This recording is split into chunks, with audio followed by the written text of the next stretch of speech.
Welcome to Can You Handle the Truth about modifying human behavior and also possibly mind control. We have an expert on this today, Dr. William Horton. He teaches psychology of influence at the level it's actually used in the real world. He is the author of a book, and it's called Behind the Curtain, FBI and CIA Secrets. And he is a teacher and preeminent figure in neuro linguistic programming, which is NLP. So, how did I do on the introduction? That Anything you'd like was to add? no, that was good. Just a psychologist, and that would be it. Yes, that's good. Okay, excellent. Okay, so we're going to dive right into some good questions. This is going to Okay. be quite interesting and fascinating for most of us lay people.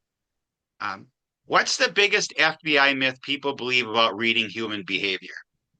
Um, Probably would be, um, when they see the highlights of something, and of course it gets put on social media, and then um, two things. The first would be taking body language, because then there's all these body language experts out there, and they'll say things like the classic would be, if somebody does this, it means they're closing off, right, or they're being deceptive or whatever, right?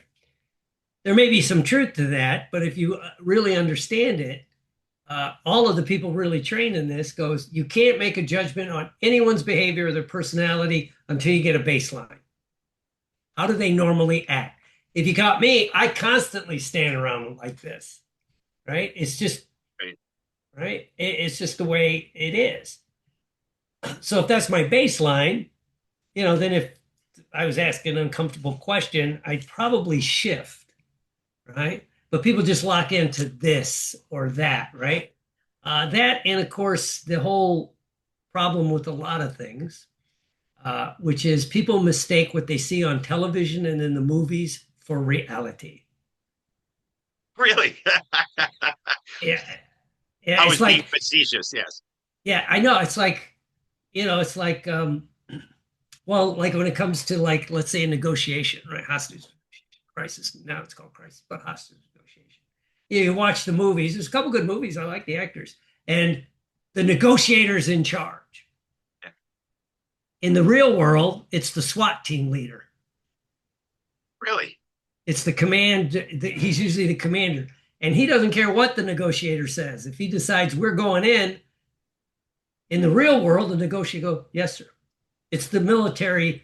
It's if you've been around it. No sergeant's going to look at a general and say, no, can't do that.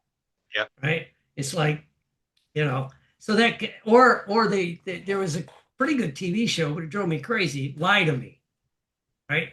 And then people thought it was. Well, I even heard the actor say the bad part is people come up to him and read me. It's like I'm an actor. I have no. It was words on a script, right? But people see that and think it's that easy. And what the guy did and what the writer did, and it looked like he did research, was good. But you don't do that in 10 minutes, right? I mean, it takes a while. So that's probably the biggest myths, you know. And then I'll close with I keep adding. Jesus, sound like a politician. I'm closing and then keep going. Uh, but the idea that that, like I say, it's fast, it's easy, and the fact that you can really tell if somebody's lying. You can never tell if anyone's lying. There's no such thing as a lie detector. Even the thing they put you on, it's a stress management tool. It tests your stress level, right? So if you're talking to me and I see some shift, if that's what I was looking for, does it mean you're lying? No, it just means that could be a stressful conversation you don't want to have, Sure. you know. And you see in some of every once in a while you see a good one on TV or in a movie where a person goes, "You seem uncomfortable with that question. Can I ask you?" And then and so things like that. It's Sure. a lot of fun. So, in your experience, and I'm going to just ask you for two examples here. You can take a second. Uh, what is the as you've done this for decades, correct? Um, you have experienced a lot of different people. What would be the most obvious signs that you saw, And then on the flip side, what would be somebody that you had a really, really hard time reading? Okay. Well, I'll start with the second part, right? Okay. The hardest people to read, at least in my opinion, are people that are street people. If they're on the street, or even if they've been on the street recently, right? Um, it's like trying to read sometimes guys coming back from combat, right? You're lit like street people. If you live on the street, and you see this a lot with like clinical, especially addictions, things like that. It's literally life and death, Right. right? And because they know in the back of their head, if I upset you, Mr. Steve, you seem like a nice guy. If you kill me, cops are probably going to say, well, what did he do to deserve it? Right? Yep. And so they're up better at reading people, right? And so they're hard to read. They're always judging the situation. Um, Reading others, the myth is the more intelligent you are, more educated you are, and even higher socioeconomic class are harder to read. Au contraire. Au contraire. Right? The Yep. higher up you go, you're so in your head, you become easier to read. Okay. Right? So, and again, just read. It's like what's going on in there. You don't know, but you can use that to Sure. Yep. influence people. There you go.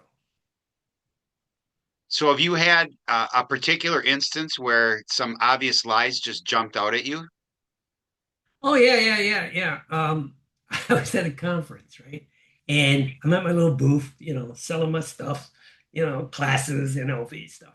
And this person came up, and I knew a little bit. Just again, you can't read. It's a lot harder to read cold. If I've never met you, I don't know anything about you, Right. then it's different. But this person that came up and started talking to me, um, I knew, because he's in the world with that I'm in. I could research this, and uh, he starts asking me a question about like, what have I got, like a new book or new courses and that, right?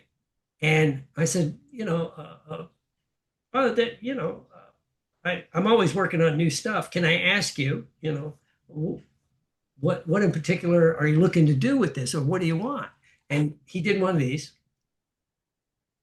right? Lip pursing, lip. I just knew he was thinking about how does he want to say this, right? And his blink rate increased. And I went, because we both know if you buy this course or get this book, you're gonna duplicate it in your words on your website in a couple months. You know. And he just like, and again, he bit his lip, kind of. It's called lip pursing. Sometimes you see the lick the lips. Blinks a couple times, and then he goes, and I go, it's all business. I got no problem with it. It's, I haven't had an original idea in my life, to be honest with you. I've taken multiple ideas and put them Sure. together. Right. There's no new ideas under the sun. Isn't that Shakespeare? Yeah. So, yeah, so that was a good example of that. And I get along with the person. It's Yeah. like, so it was kind of funny. And he did go, you are pretty good at reading people. I'm like, Yeah. you know, So you touched on some visuals there. So what are some common verbal cues that someone is lying that most people completely miss? well, one of the biggest that people do, it's called a resume answer. Steve, how could you question me on this? I'm the deacon in the church. I do community service. What's that got to do with, were you at the strip club the other, whatever the question was? It's like, Yeah. so they go into a resume, and to be honest with you, because I don't care what people think, just listen to any politician, right? And they'll do that, especially if they're asked a question um, that they have no personal experience, but they're calling out another person, Yep. and and if you understand it, you're like, what? That's got nothing to do with.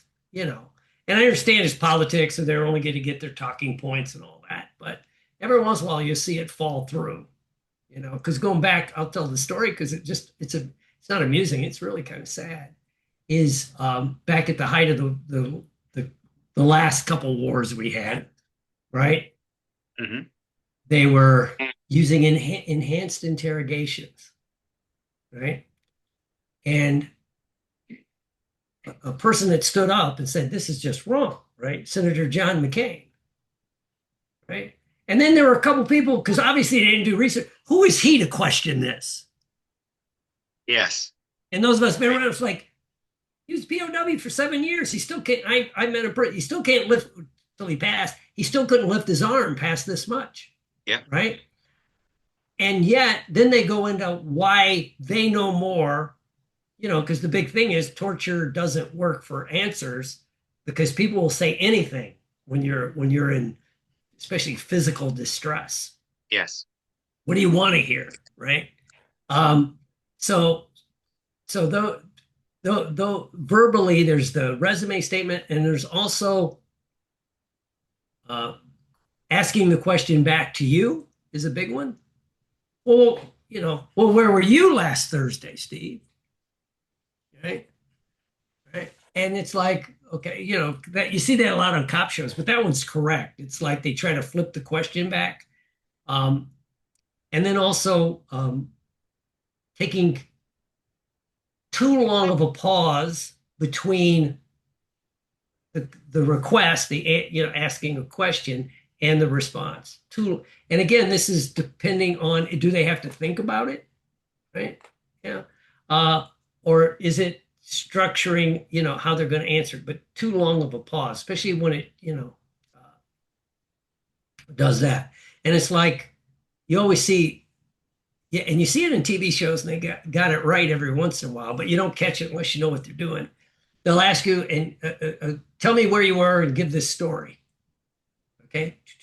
And you go through it. And one way they test whether it's going on or right is they start at the end and go backwards, or start in the middle and go, and they keep moving. Right. So before that, you did this. Then afterwards, you did that. Right.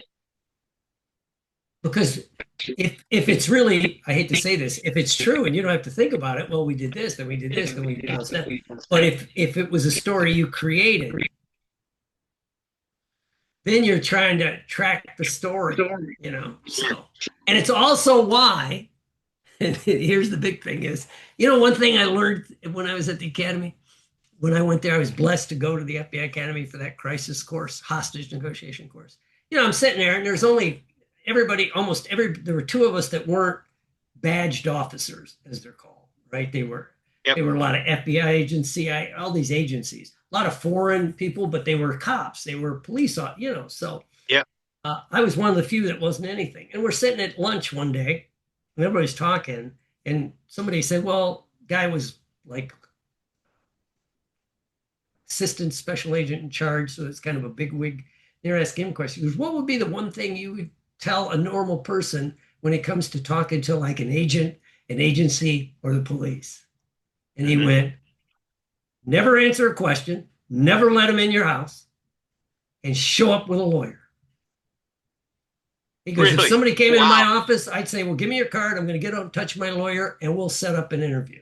And somebody was there, the other person there that, like me, didn't know what was going on.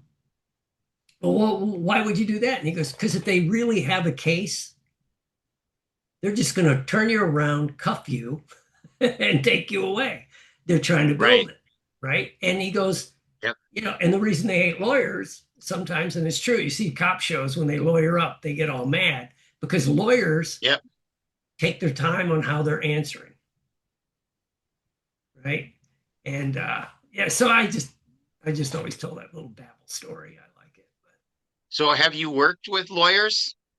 Have you consulted with lawyers? Oh yeah. Lawyers are,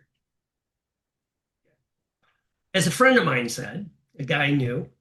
I was just really before I got into all this, but he was a lawyer. I knew him from a personal program we were both in, Sure. and we're talking about something, and somebody asked him about all the lawyer jokes. It's cold in Chicago because all the lawyers have their hands in their own pockets.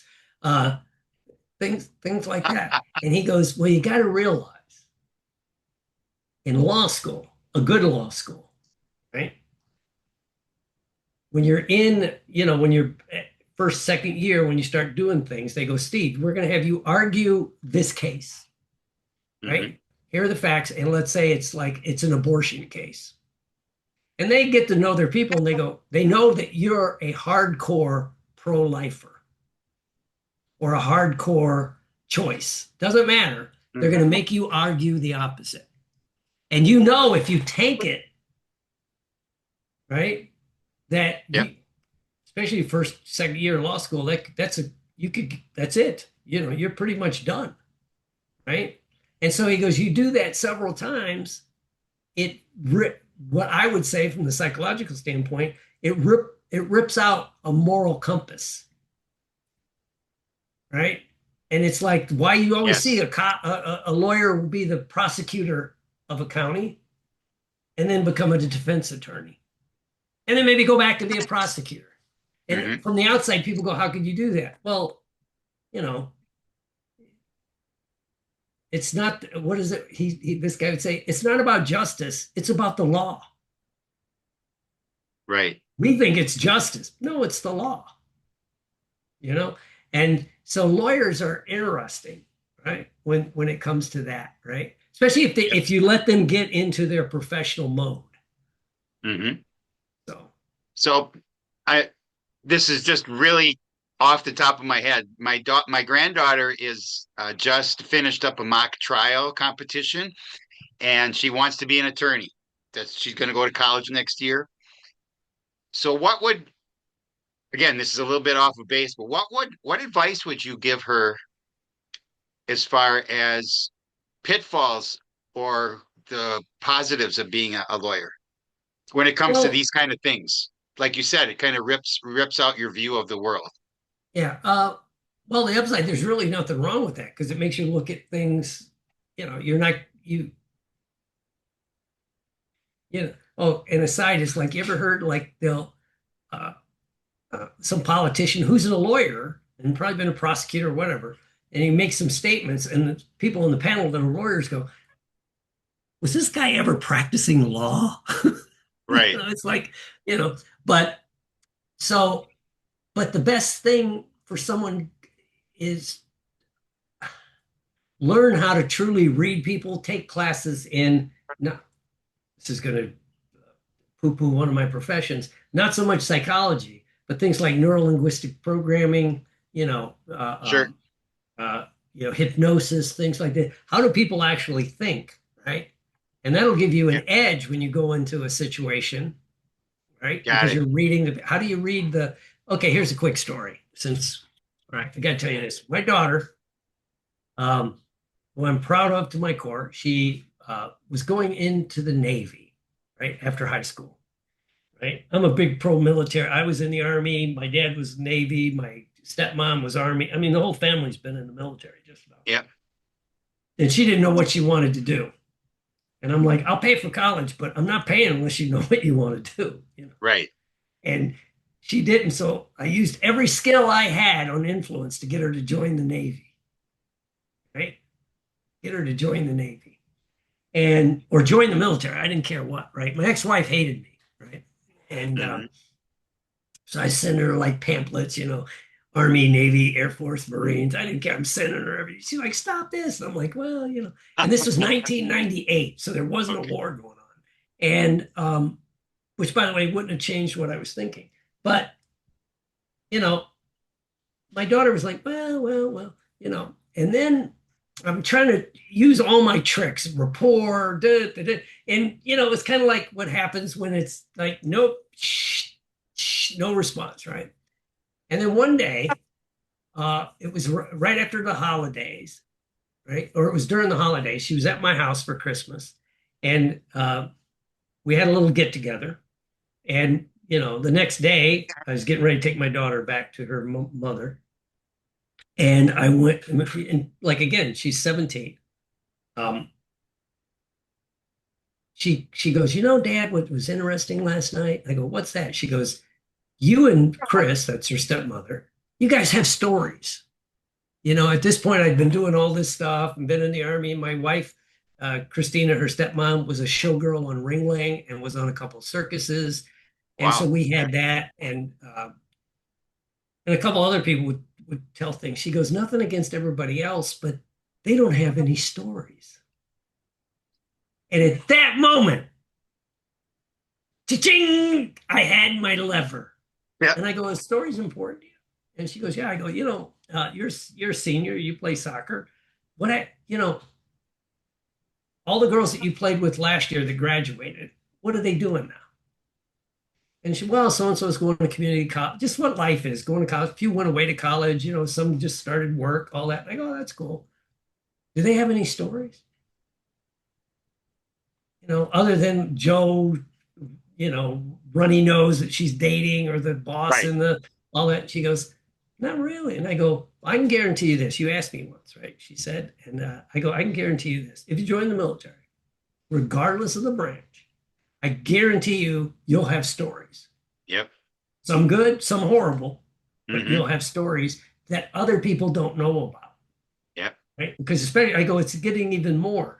The amount of veterans in our population is low.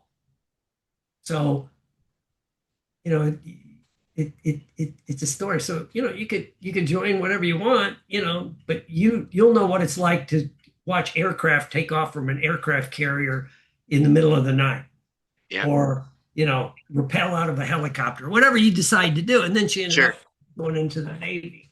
Yeah. It's been 11 years, in fact, right? Now Wow. she's a cybersecurity expert. But There you go. Well, thank you for sharing that. It's a great story. You obviously have some great stories, as she is aware of, and now she can create her own stories, right? If she yeah, can actually talk about them, yeah. right? That's a whole nother issue. So I got another question for you as far as reading people. Why is body language overrated in deception detection? Well, it's overrated because it's only one met. Now I sound like a psychologist. It's only one metric in a continuum.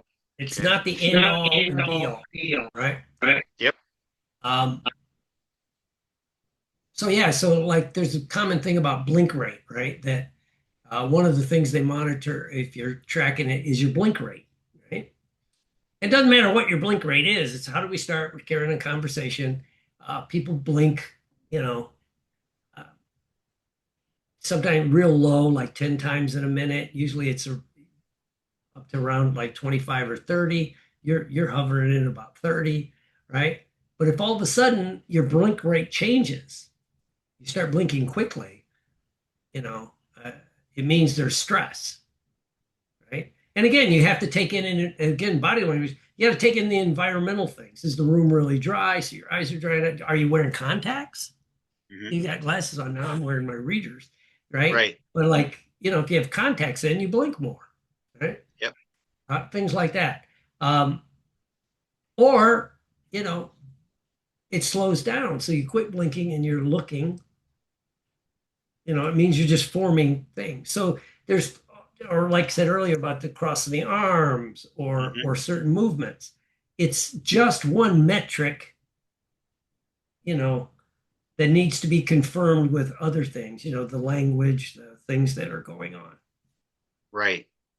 Yeah. So I have a lay question for you because I've seen this in so many different TV shows. Again, because that's where we get a lot of our information, right? As lay people, there's this thing that they say, well, I asked him a question and he like looked down to the left, which means he's lying or something like that. Is there any merit to that? It's called eye accessing cues. It actually is one of the things that NLP brought to the world, right? And it was started with a lady named Virginia Satir, and she noticed how you move your eyes, and then you track it with the language. It's kind of what's going on in your brain, right? And to make it the easiest, generally, is if you look up, you're making pictures, either side, right? You're making pictures. It's the visual cortex, right? Yep. You're accessing a different part. If you look side to side, you're making sounds, right? And if you look down, right, down left uh, means you're talking to yourself. Down right means you're accessing a feeling. Thus the term, this is downright important to me. That's fantastic. It's like, what does that mean? It could be up center, right? Yep. And how powerful is that? Well, again, you just know what's going on in people's heads. And now most people have to go, and so would I, go look at the presidential debate of 1960, right? Yep. A couple things happened, and it was when we became a television world, right? Nixon had been on the road, right? So he looked a little haggard because he was doing it. Now, Kennedy took a couple days off, got some sun, and was being coached by media professionals, people that understood television, Hmm. Peter Lawford, his brother-in-law, and a few other people, right? Nixon, who was a very good public speaker, everybody forgets that. He was a very good public speaker, was thinking radio, right? It's Yes. kind of like if we're doing this interview, if I knew it was just audio, I might look a little different, Right. and that's so he showed up and he's there. And how powerful it was when they'd ask a question, you know, Kennedy would like the questions over here, the questioner, but he would kind of, as they're telling the question, he'd make eye contact with the camera. Right? This guy is irrelevant asking the question. He's Yes. talking to the audience, right? And he would look straight ahead into the camera as he was talking, right? Nixon would stare this way because he's really digesting the language, Yep. right? And then he would like look to the left, look to the right. He was processing how to say the answer. Hmm. And he basically mostly answered to the person. So, A, if you were watching, looked like Kennedy was talking to you, and looked Yes. like Nixon was talking to this person over here. You just happened to hear, Yep. right? And again, he was thinking radio. What are the sound bites going to be, right? Not like what are the video clips going to be, you Right. know, And his answers were a lot longer and more nuanced. And Kennedy was the first to start putting it down. Ask not what you could do for what your country can do for you. Ask what you could do. Nice little sound bites, right? Yes. Right. Wow. That's a great answer. Great So yeah, example. so but then like and you'll see people if you ask them a question, sometimes they'll look down, to their left, and you'll even see this. They're repeating the question, right? It doesn't mean anything other than putting it in. How can I answer it, Hmm. right? Then they may look up like they're looking for. All it means is you're looking for information, right? Right. And now, Yep. when this first came out in the late in the 80s, right, and got popular, unfortunately, people for a while, they don't do it anymore. A lot of times police would do that, right? You look up to this, means you're lying. No, it doesn't. It doesn't mean anything. You Yeah. ask me, where was I? I might look up. Maybe I don't remember. So I'm trying to picture it, right? Sure. But like one time I asked my daughter something, I go, da, da, da. She looks up. So she's trying to remember it. But then she looks over here, right? Which is where you create a picture. And then she looked down, like how to answer it, and then gave the answer. It's like, I'm not quite sure. Right. She got you there, didn't she? So Yeah. that's a great way to lead into the next question because if you had 30 seconds to profile someone, what would you notice first? How they're dressed, how they're moving, how they carry themselves, and depending where we're at, right? Um, because we have these drivers. I call them emotional or psychological drivers that form your identity. And so every interaction is you're trying to reinforce your identity, Hmm. right? So I want to what's important to you, right? So like if you're going to do that, it's like, and then the first few things you're listening. Usually people tell you a lot. Excuse me. a lot of an awful lot of information in the first couple minutes, Hmm. right? Because they're trying to make an impression, maybe, or they're talking to you. So that's when they're going to give you the keys to the kingdom. Sure. So it's that part, you know. So that really, that first minute or two of your interaction is going to tell you a lot about that person, correct? Yeah, yeah. What if they don't say a lot? Then you Um, got to go to body language. yeah, a lot of it's body language, how they're dressed, what they're doing, you know, Okay. you know, and So, there could be a reason they don't want to answer. You sure. know, you Yep. know, you see that a lot on these posts you see on Facebook, which pisses off a lot of people, but I understand it. You know, cop will come up like at your window or whatever and start asking questions. You know, and the people don't want to give any answers, Right. right? Which actually is a smart thing to do. You know, Yeah. it's like the one, and it drives people crazy. They'll say, "Yeah, but we're investigating this, and we need to know." And usually it's a guy that's been around the law. Go, last time I checked, it's not my job to help you in your investigation. Right. So, in your history, and you again, you've been doing this for decades. What would you say your in all the positions you've held, did you have one position in particular where you were obligated to influence people? Oh, yeah. My profession in general, psychology, Okay. right? I mean, everything's an influence. You're trying to get them to go this way, this way, this. We act like it's a bad thing. You know, it's manipulation, right? Well, Yep. therefore, you probably shouldn't be a parent because you're probably trying to influence or get your kids to do the right thing, right? Right. Uh, or sales or whatever you're doing, right? Yep. But there's a lot of cool, you know, things that people overlook. And now it's coming back full circle, like NLP, you know, neurolinguistic programming. It's been around for a long time, but like a lot of things, once it gets out there, then people like they'll read a 3-page article and tell you, I know all about that. Yep. And you're like,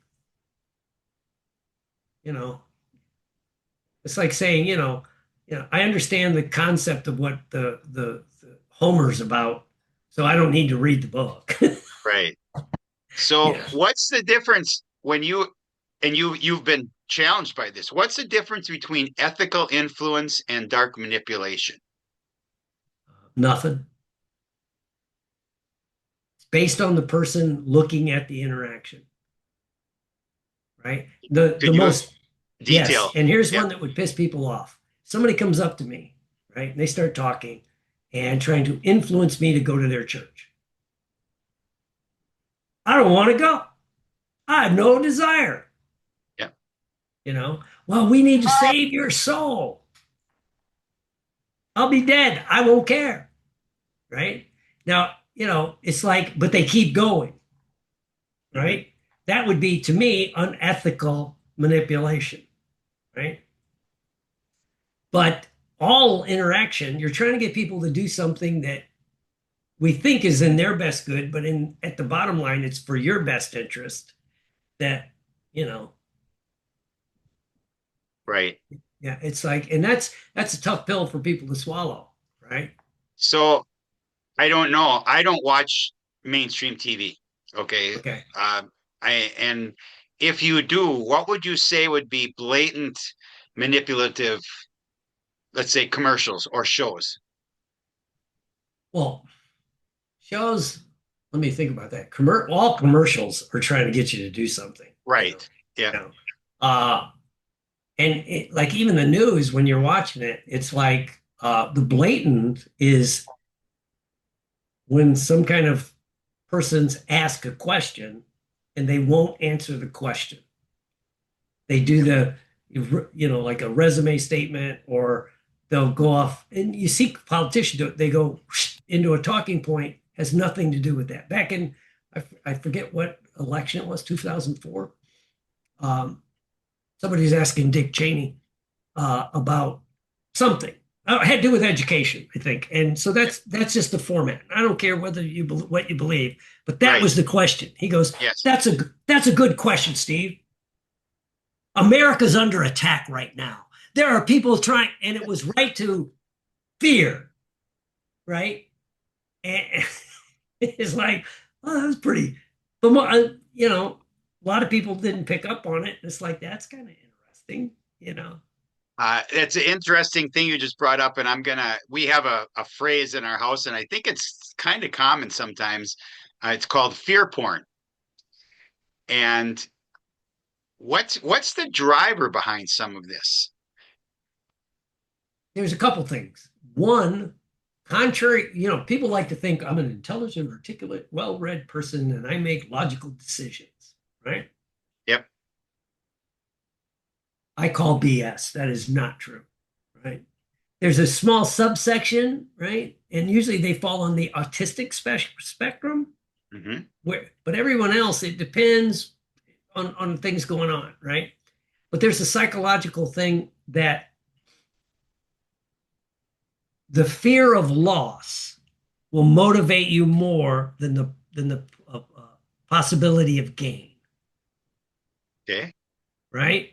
Yep. That's So it's interesting. why people like they buy a bad stock, unless they've been trained, they're going to hang on to it, right? Hmm.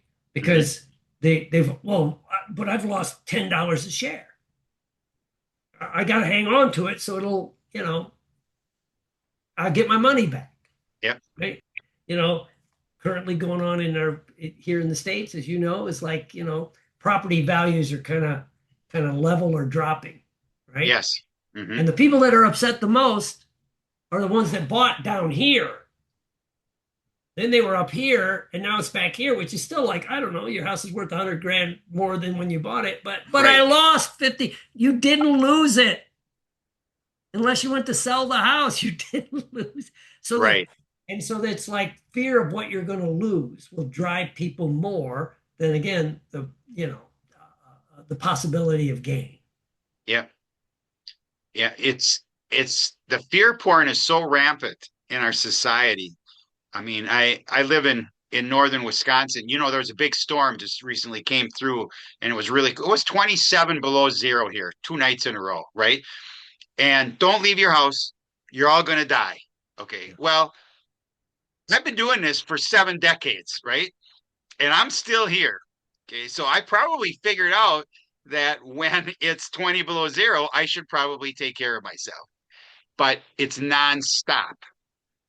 And it's on the radio, it's on TV, and then people just listen to this. This is just basically human nature programming.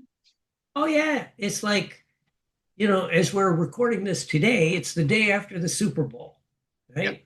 And the big brouhaha over the halftime show, Yes. right? And I'm like, well, first of all, the I'm a big, not like I used to be, but I'm a football fan. I rarely watch the halftime show.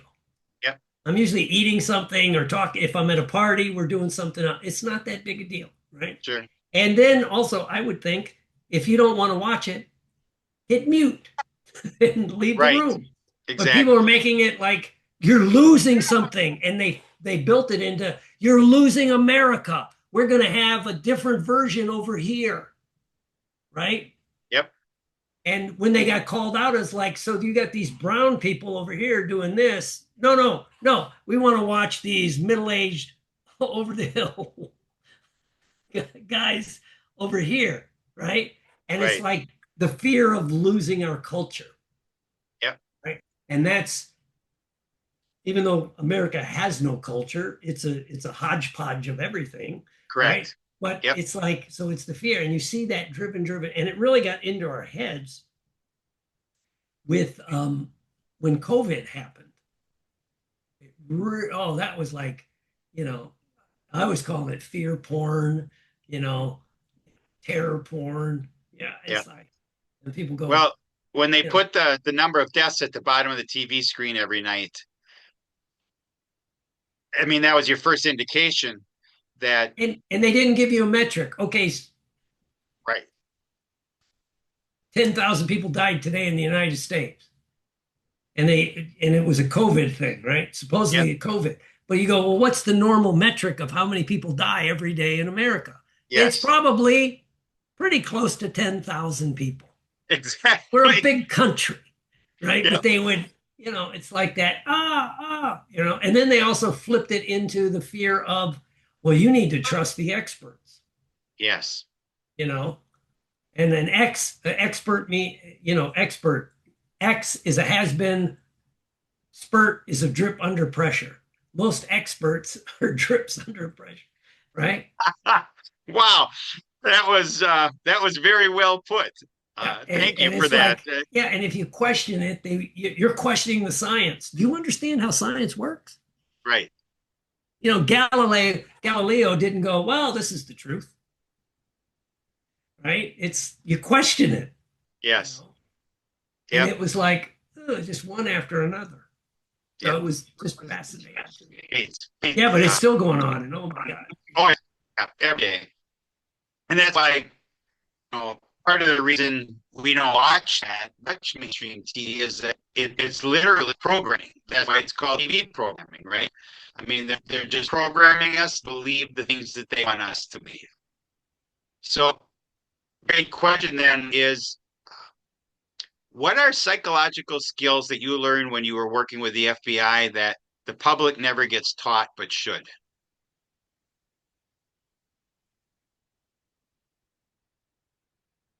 what really drives people, right? What really drives people?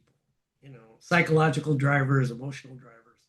Um, in, you know, and once if you learn that, it also makes you look at people differently, and not in a bad way, just differently.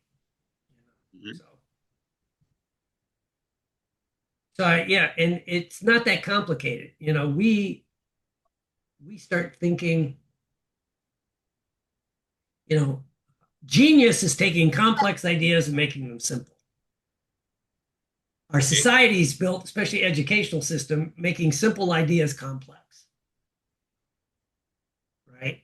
And then, have you ever heard someone talk that made it sound so confusing when what they were talking about was very simple, you know? Right. And that's, to me, that's one of the big things, right? People are simple. And there's nothing wrong with that. When I say that, and, you know, and so I would say that like what really drives people, and then Hmm. that'll just give you some insight to what they're doing and why they're doing what they do. Sure. Yep. So, what's the most dangerous psychological blind spot that makes smart people easy to control? Because you mentioned this a little bit before, so we're just going to go back to that a little bit. Well, it would be the fact that they have uh, training, background, and experience, right? Probably some expertise, right? And but the blind spot is just because you're an expert in this doesn't mean you know what the hell's going on over here. Right. You know, Yep. so they become blind to what's really going on because it's going through their filters of, it should fit in this model of the world. Um, and you can leverage their status, their training, their background experience to help influence them, right? Sure. Steve, you're an intelligent guy. I mean, heck, you made CEO of whatever company, and you've got a PhD in business. Man, that's that. Of course, you know. Yes. If I make a statement, you're going to go, oh yeah. 90% of the people go, oh yeah, even though they can't know because you just made that crap up, right? And then Exactly. once what's that confirmation bias? Once they confirm that they know, they will defend like it's the truth. Yep. I deal with this every day. Uh, Confirmation bias, I call it cognitive dissonance. Oh Okay. yeah, It's kind of the same thing. It's kind of just what you call it. I wrote a book about caffeine. Okay, it's not anti-caffeine, yeah, but it talks about the facts, objective truths about what caffeine does to the body and the mind. And no one wants to know. And I've handed the book to friends and family, and the first thing they say to me is, "You can't." And I'll realize all I did was hand them the book. They say, "You can't take my coffee from me." That would be a confirmation bias, right? Oh yeah. Yes. Don't confuse me with the facts. I've made my mind up. Yeah, no, that's a. I'm. It's going to be hard to go past that line, right? Don't confuse me with the facts, because it's just. And I get this nonstop. You know, I was in a podcast and the host. I used an analogy to the host that I was like a salmon swimming upstream when I was talking about caffeine, and he chuckled. He stopped me mid sentence, and he said, "No, Steve, you're more like a salmon swimming against a tsunami." Oh yeah. And the analogy was it's it's a bigger when I did and I've been the book got published last year. You know, I've been working on this for a year and a half, 2 years, whatever. Never did it occur to me because I had cognitive dissonance here that there was going to be so much pushback on talking to people about caffeine. And it goes back to, you know, one of my presentations. I play the Folger commercials. Folgers commercial. Wake up to Folgers in your, Oh yeah. you know, and I mean, you can smell it, you can taste it. And they go into the bedroom, and the little boys are there, and they're all hovering, and mom and dad are drinking their coffee. And we're now programming those kids that coffee or caffeine, whatever you want to call it, is the key to successful parenting and successful life and a happy family life. And it's just there. And I'm looking and I tell people this, and they say, "Well, no, they just want you to buy their coffee." No, if you program kids that coffee's good for you, guess what? They're going to drink coffee the rest of their lives, right? Oh yeah. Well, and I hear you, Steve. Preach, brother, preach. Yeah, As they used to say in the Baptist church. exactly. The the I can relate it to a couple things, right? Number one, uh, whenever you go against like any kind of addiction, caffeine, but I'll use alcohol, right? Yep. Okay. But especially alcohol, caffeine somewhat too, but alcohol especially. It's the only thing that you have to justify not drinking or using. You know, if you're at a Super Bowl, you want a beer? No. Oh, we got wine. No, I'm good. Thank you. We got drink? No, I'm good. Thank. Is something wrong? Right. There Right. you And go. just, you know, yeah, I always say, yeah, I've converted to a religion where, you know, I have to kill the alcoholic or something. You know, it's like, but people, you know, so you have to do that. But then again, the way you just used the Folgers commercial, Maxwell House would be another one, Yep. right? Now Starbucks, the place to go, you Oh know, yeah. Right. and I say that with that's my addiction. I love Starbucks coffee Yep. because it's dark and bitter like my soul. Um, but there was a beer commercial, right? Beer commercials. You know, what did they say too? If alcohol was discovered today, they would never allow it on the market, Right. Yep. right? Same with caffeine. Yep. Yeah, it's like, yeah. Uh, but there was a couple commercials, but my favorite was there was a God. This goes back a while, but maybe you could remember, right? Back in the probably the '90s, for a while, the beer company and I'd been sober a long time. The beer companies came out with dry beer, Yep. whatever the hell dry beer was, right? And I just remember it, right? There was a commercial. I love the commercial, right? Shows a guy walking down the street with a really attractive lady. It must be like New York or Boston or Philly, somewhere where most the houses have stoops, you Yep. know. Should. And so they're walking, and you could hear his inner dialogue. I'm going to tell her, let's just be friends. Let's take it slow. He was going to kind of back up. Great. So they get to the stoop. She steps up on the stoop, reaches over, kisses him on the forehead, go, I really like you, but let's just be friends. Then she goes into the house, right? So he's like, because nobody wants to be the dumpy. Yep. And then Right. it cuts to him in a bar, and they never show the alcohol, but he's drinking beer, and he's really chatting it up with a couple of stunningly beautiful women. The Hmm. the one on the stoop was attractive. These women were, Christy Brinkley-ish, right? Sure. And I am dating myself. Um, but and so he's that, and then he's like, then he holds up the beer bottle, and the voiceover in the deep voice was, "Why ask why? Drink Bud Dry," which was don't think, drink, and if you drink the right drink, you'll get this, that, or the other thing, right? Yes. It's Right. not that and the whole idea, right, is that way. I mean, Yep. yesterday I forget Super Bowl has less beer commercials than others, but they still have it. Yep. And it's just like the cute commercial yesterday was the Budweiser commercial. Everybody waits for the Clydesdale yesterday. Right. It's like really stunning, but what's the hell has that got to do with beer? Nothing. Right. It's just like Coca-Cola and the polar bears. And now Yeah, Pepsi, I saw a commercial. The Pepsi has polar bears on their commercials now yeah. because apparently polar bears are the way to sell soda or pop. It's Right. cold. It's yeah, Yes, yeah. that's right. It's endangered. I should That's right. say. Drink So this you better shit. It will kill you. It will take kill yours today because you never know when it's going to be extinct, right? All we got to do is go back to global warming, where there's now like 2 or 3 times more polar bears than there were in 20 or 30 years ago, because global warming is going to kill all the polar bears. Okay, again, fear porn.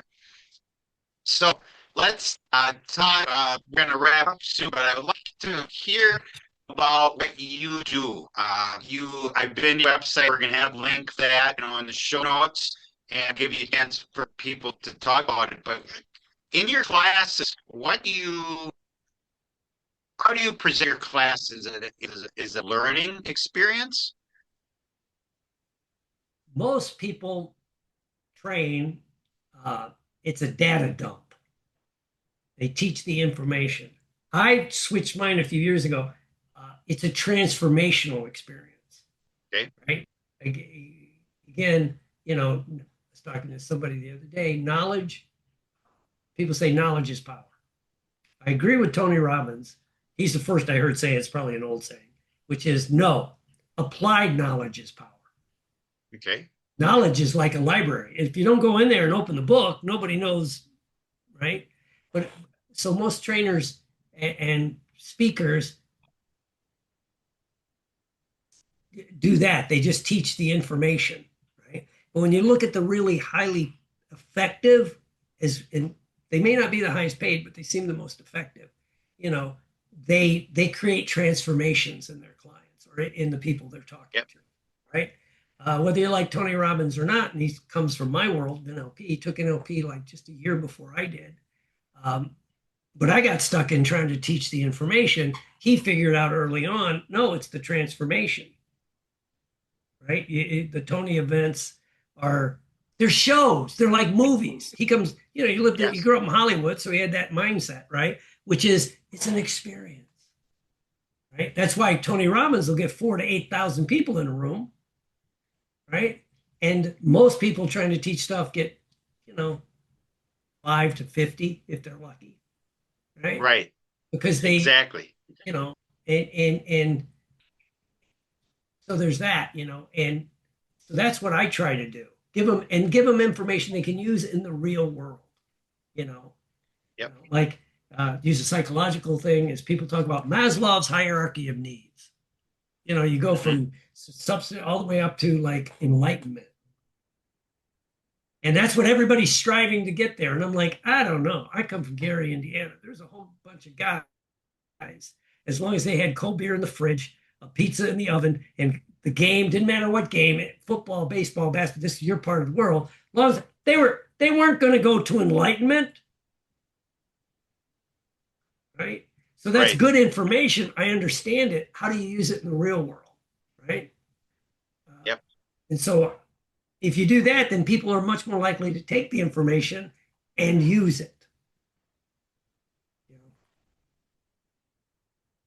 So how long does that last? How long do your classes last? Is it over a period of time, self-paced or just with you? Yeah, yeah. Well, I have both. You can buy things online, but I do Okay, trainings. Like I have a trainer's training coming up. Train like a performer because that's my other world is theatrical, uh, sure. and that's gonna. There's like 6 modules. They're between 2 and 4 or 2 to 5 hours. But I try to keep everything short to a couple of hours classes. So again, Yep. I'd because I think we default really quickly. When you start doing this, you default to wanting to be like a college professor, Yes. dry information, big, you know. I mean, the best-selling books, a friend of mine's written like 40 something books. I think he has 8 true bestsellers, right? Hmm. In the self-development psychology sales. Sure. And he taught me one thing. He goes, if you write a whatever 250 to 300 page book, most people never read past chapter 3. Really. Yeah.